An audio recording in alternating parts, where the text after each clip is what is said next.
Hey guys, welcome to Chess Beauty number 93.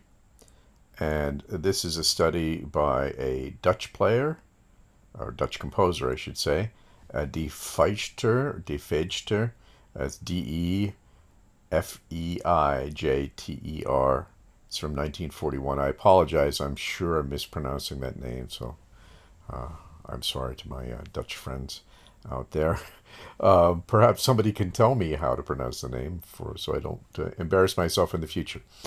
But at any rate, you should take a look at this problem before we get into the solution and take a stab at trying to solve it. It's white to draw, to play and draw. And so have at it, and then wait 1 second. You can pause, and we'll come back to talking about the solution. Okay, so you can see that white seems to be badly outmatched here.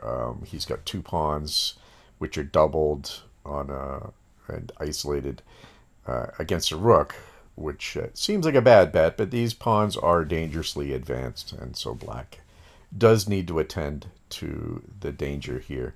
So really the only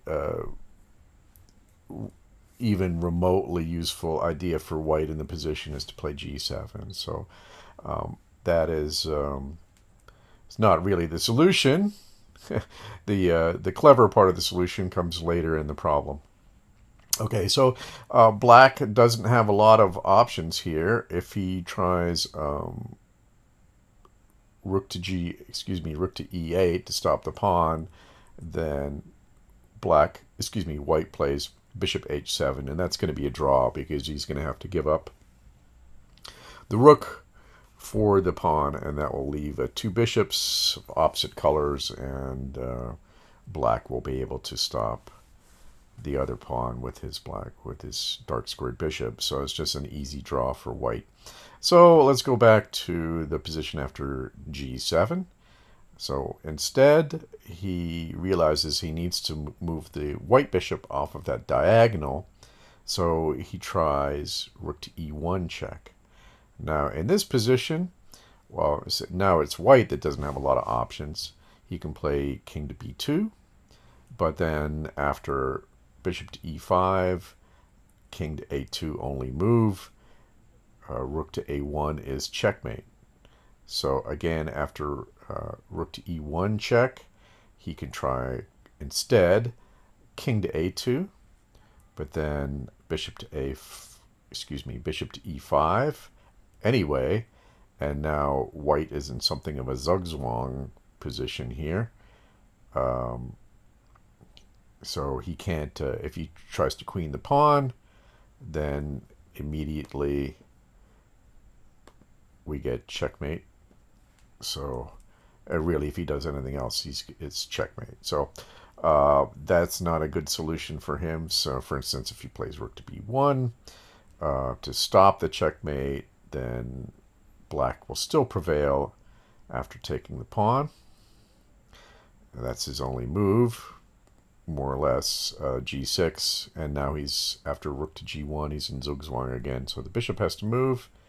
As soon as the bishop moves, rook to a1 checkmate. So very clever little variation there on the side. The only other variation would be after bishop to e5, instead of bishop to b1, he could try to h7 with the hope that he's going to queen. But again, of course, that leads to rook to a1 check.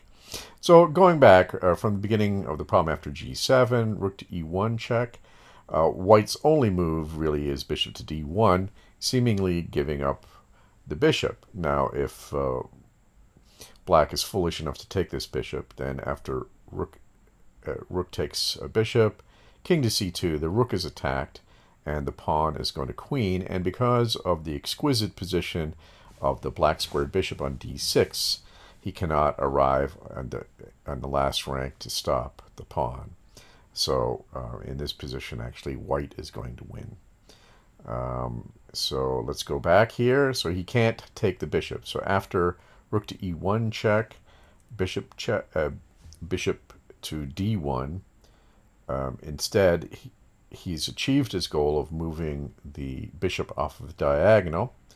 So he thinks everything's great now because he's going to be able to stop this pawn. And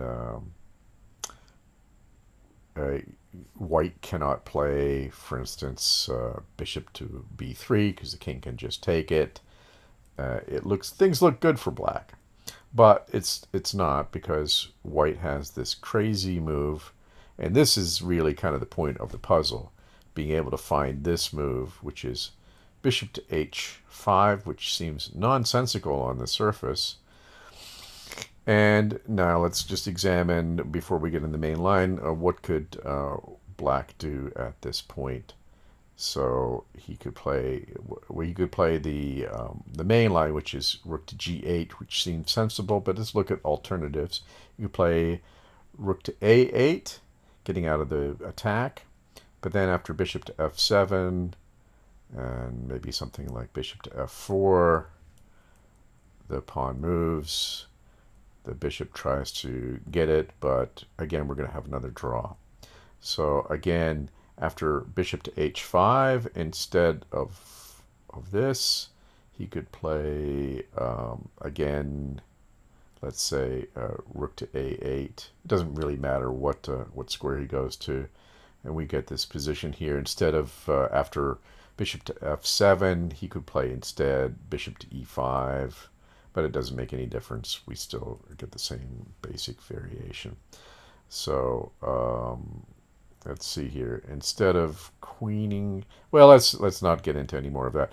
I think it's pretty clear what happened here. So after bishop to h5 attacking the rook, he naturally goes to g8. And it seems like that pawn is a goner, but now we have the very clever move, bishop to f7, rook takes g7, and now this is a stone-cold draw, because that rook is not going anywhere unless he takes the bishop, and because that's essentially a mini fortress, the king can't come in and help to win the pawn. So this is just a plain draw.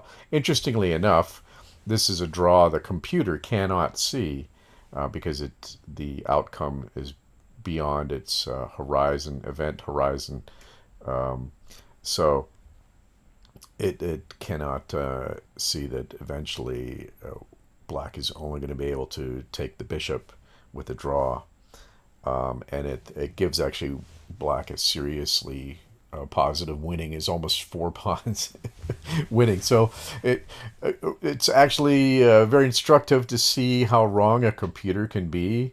So I know sometimes I'm overly dependent on the computer, and this is a real wake-up call that computers are not infallible.